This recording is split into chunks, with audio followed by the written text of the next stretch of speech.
प्रधानमंत्री नरेंद्र मोदी ने मध्य प्रदेश में एक परियोजना के शिलान्यास के दौरान कांग्रेस पर जमकर हमला बोला।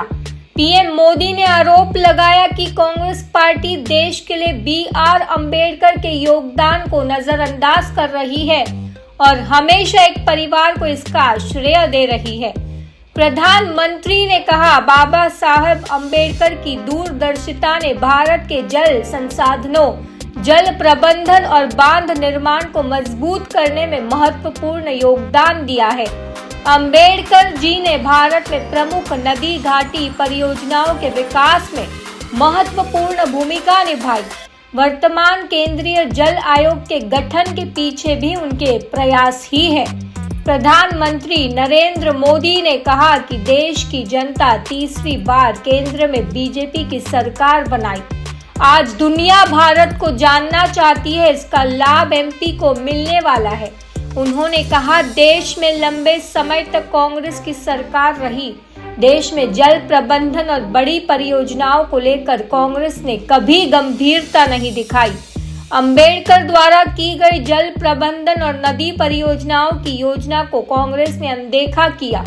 कांग्रेस ने जल संकट के समाधान और संग्रह की दिशा में ठोस प्रयास नहीं किए। प्रधानमंत्री ने कहा, भारत में जो बड़ी नदी परियोजनाएं बनी वह अम्बेडकर की दृष्टि और प्रयासों के कारण संभव हुई। कांग्रेस की सरकारें केवल घोषणाएं करती थी, लेकिन उन्हें लागू करने की नीयत नहीं रखती थी।